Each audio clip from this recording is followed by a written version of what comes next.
Ang pinaka-aantay niyong 2v1 sa gitna ni Garp, ni Roger at nitong si Rox. Kung paano patutumbahin ni Rox ang lahat ng pinakamalalakas na members ng kanyang crew tulad ni Kaido, ni Big Mom at nitong si Whitebeard. Ang mas marami pang details tungkol kay Joy Boy at kay Davy Jones, kung paano makakaligtas at makakatakas completely ang kanyang mag-ina na si Teach at itong si Eris. Ang lahat ng yan at marami pang iba ay tatalakay natin dito sa ating full chapter review ng One Piece Chapter 1164. Kaya siguraduhin nyo nang nakalike, nakasubscribe at na rin nyo ng bell button para automatic ma-notify kayo pagka-release natin ng susunod na video. Kaya wag na nating patagalin pa, let's go! Ang title ng chapter na ito ay Davy's Blood. Na kung dito pa lang guys, alam kong alam nyo na at magkakahint na kayo sa kung anong mangyayari sa chapter na ito. Mafe-feature din sa ating title page ang isang napaka-solid na art ni Oda na kung saan hinahabol ni Perona ang isang rabbit na may pocket watch. Pero mag-proceed na tayo sa context ng chapter na ito dahil alam kong gigil na kayo sa pinakamangyayari sa loob nito. Hindi nagtagal, after nga ng ginawang pag-convert ni Imu dito kay Rox, na-realize din agad ng iba pang malalakas na mga individuals sa battlefield ng God Valley kung gaano kalakas si Imu. Maging itong si Roger na paisip sa dinami-dami daw ng napakalalakas na atake na in-release nila, hindi man lamang daw na phase, hindi man lamang tinablan at kitang-kita nila na nakatayo pa rin ang napakalaking higanteng halimaw na gagambang ito. Napatulala na lang silang lahat at dito nila tinititigan si Rox na unti-unting nagbabago. Pero alam nyo guys, napakalakas din talaga nitong si Rox, especially ang kanyang willpower. Kung nakita nyo sa previous chapters, ang mga higante instantly naging mga devils agad. Pero itong si Rox, nasa tamang pag-iisip pa rin siya habang binabastos at kinakausap pa rin niya si Imu. Sinabi niya dito kay Imu na napakasama daw talaga ng ugali nito, na binabastos at tinatrato niya ang mga humans na para bang mga basura lamang, na para bang wala silang kwenta. At sinabi din niya, inulit-ulit niya ang pangalan ni Davy D. Jones. Yun daw ang pangalan ng previous king of the world na agad namang ikinagalit nitong si Imu habang kinokontra at sinasabi kay Rox na hindi yun totoo at never in history daw na nangyari na maging king of the world itong si Davy Jones. Idinagdag pa nitong si Imu na wag na daw ulit susubukan nitong si Sebek na isingit ang kanyang pangalan sa gitna ng koneksyon na meron sa gitna ni Davy Jones at nitong si Imu. Na dahilan kung bakit, kung ganun daw, ang sagot nitong si Rox, pangalan lang naman yun. Isang pangalan lang ang Davy Jones. Bakit ganito ang reaksyon nitong si Imu? Bakit parang takot na takot siya? Na para bang may gustong i-imply na gustong i-provoke din nitong si Rox si Imu. Habang sinasabi na all throughout this time daw, all throughout these years, napakatagal na daw natatakot nitong si Imu. Natatakot daw itong si Imu na baka at some point, balang araw may isang individual na mag-i-inherit ng will ni Davy Jones at tutuparin ang promise na hindi niya nagawa. Meaning, ang tinutukoy dito na promise nitong si Rox D. Sebek sa previous chapters ay hindi ang promise na hindi natupad ni Imu. Kung hindi ang promise ni Davy Jones na hindi natupad na maaring dahil sa napatay siya nitong si Imu. Hindi pa tumigil sa pang-iines itong si Rox kay Imu, itinanong niya pa dito kung kanino daw ito mas natatakot. Kay Davy Jones ba o kay Joy Boy?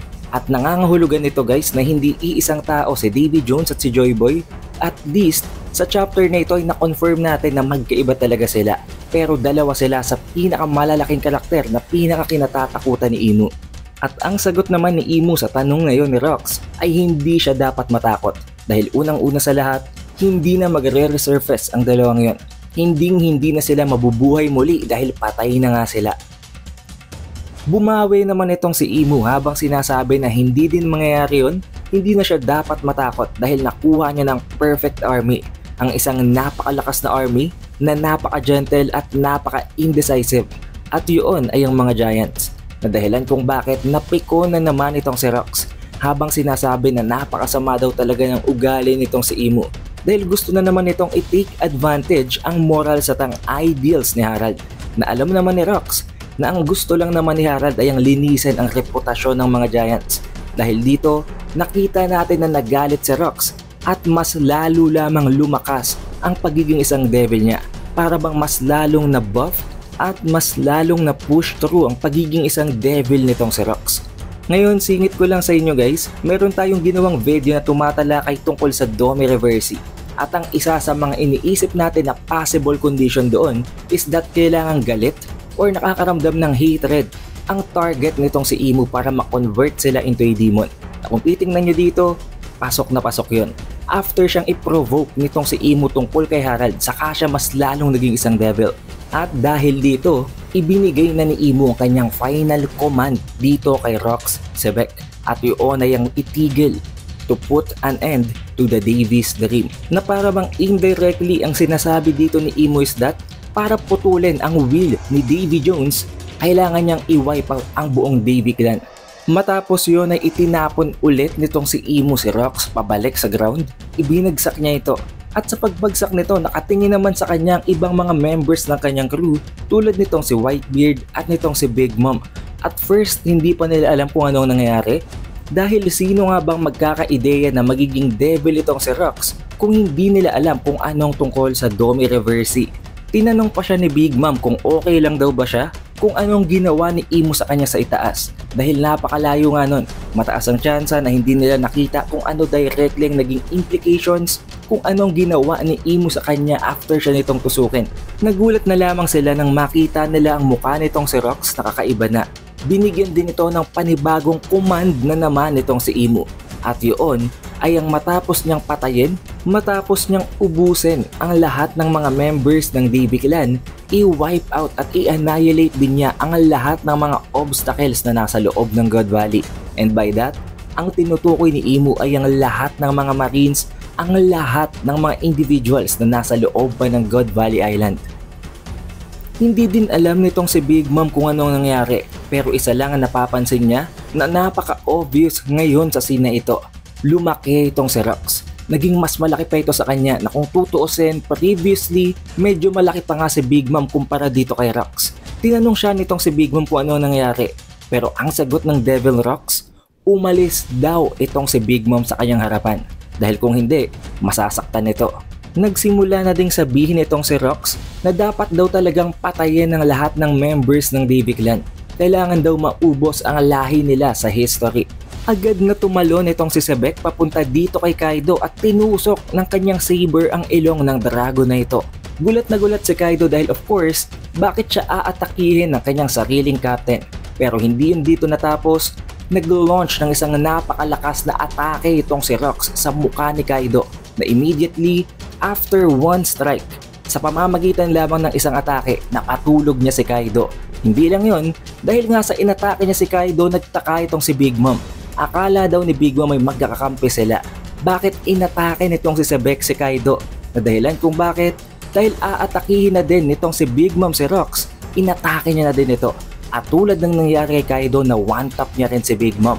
Hindi pa malinaw ang mga bagay-bagay para kay Whitebeard, kaya naman tinanong niya itong si Rox. Sagabal daw ba sila sa mga plano at sa gustong mangyari nitong si Rox? Na sinagot ni Rox na you are.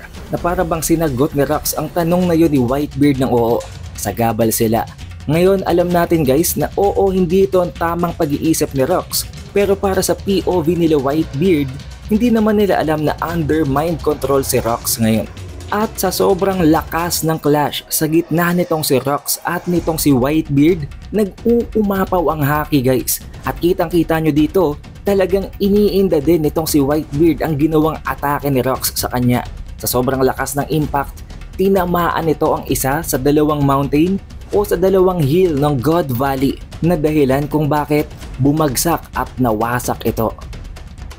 After ng scene na yon ng pagkawasak ng left part ng God Valley Mountain, never na natin ulit makikita si Whitebeard sa sumunod na mga panels. Kaya it is safe to assume na after ng napakalakas na ataking yon ni Rox ay na-knockout niya din maging si Whitebeard. At tulad ng binanggit natin guys sa spoilers, hindi yun nakakapagtaka. Knowing na napakalakas na nga ni Rox kahit sa kanyang original form pa lang, what if pa nga ngayon na nabuff pa siya ng Domi Reversi ni Emu?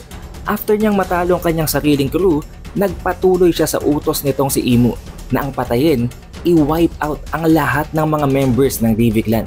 At ang pinaka natitirang members na lang nun ngayon ay ang kanyang mag-ina na si Aerys at itong si Teach. Maging ang mga Marines ay namomroblema. Nag-cause ito ng napakalaking panic sa God Valley dahil maging ang mga warships nila nabagsakan ng napakalaking mountain na yon na tumumba. Sa northeast coast, ang mga members ng Celestial Dragons na gustong-gustong mag-participate sa tournament sa God Valley, nagpapaunahan na ngayon na tumakas at makalayo mula sa God Valley Island. Sa southwest region naman ay makikita natin na nagmamadali na rin na gustong tumakas ng mga members ng Rogers crew. Pero itong si Rayleigh, hindi pa rin nawawala sa isip niya kanyang captain. Itinanong at nilarify niya talaga maging sa ibang members ng crew kung ligtas daw ba si Roger, na nagpapakita lamang na isang napaka-solid na nakama niya talaga itong si Rayleigh. Kahit kasama niya si Shaki, iniisip pa rin niya kanyang captain. Makikita din natin dito guys itong si Dragon na talagang nanlulumo. Talagang para bang nade-depress na siya dito. Dahil sa dalawang nakuha niyang babies, wala siyang kahit na isang nailigtas. Without even knowing na nailigtas niya talaga actually si Shanks. And currently, although hindi ito naipakita sa previous chapter at maging sa chapter na ito, mataas ang tsansa na nakapasok na nga ito sa isa sa mga treasure chest. At nakuha yun ng isa sa mga members ng crew ni Roger. Si Kuma naman naghahanap pa rin ng mga individuals, ng mga slaves, ng mga humans na nasa loob pa rin ng God Valley para mailigtas. Pinipigilan na siya dito nitong si Genie at nitong si Ivankov dahil pagod na nga siya. At delikado na ito dahil sa over-fatigue nitong si Kuma baka hindi na siya makabalik at baka doon pa siya mapatay.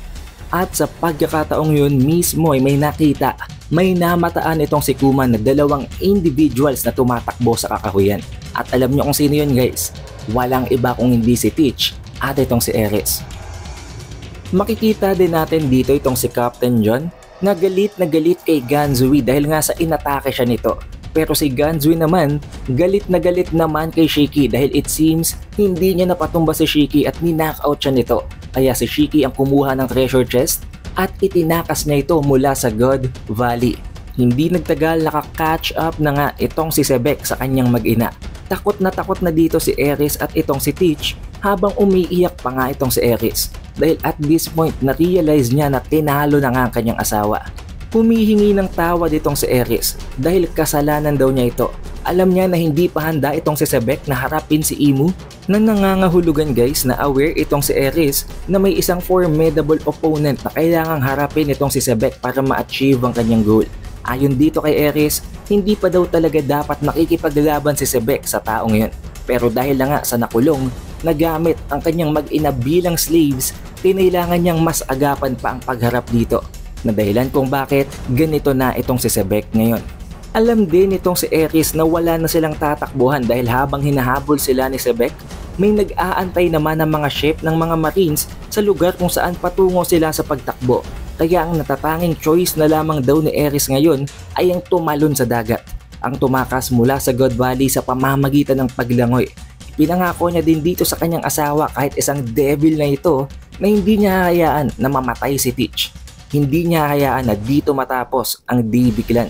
Napakatindi na ng sitwasyon ngayon dito ni Aerys at nitong si Teach dahil habang hinahabol sila nitong si Sebek, nakatutok sa kanila ang napakaraming mga kanyon. At nang tatamaan na ng atake ni Sebek at ng cannonballs ang mag-ina, dito biglang nag-appear itong si Kuma. At gamit ang ability ng kanyang Devil Fruit na ang Nikyu Mi ay tineleport niya ang mag-inang ito. Bago siya tamaan ng dalawang cannonballs at ng atake nitong si Sebek ay nakapag-teleport din siya ng kanyang sarili. Kaya naman nakaligtas ang mag-ina at hindi namatay itong si Teach kaya buhay pa rin siya ngayon maging sa current timeline ng story. Na nangangahulugan na itong si Kuma ang dahilan kung bakit buhay pa ngayon si Blackbeard.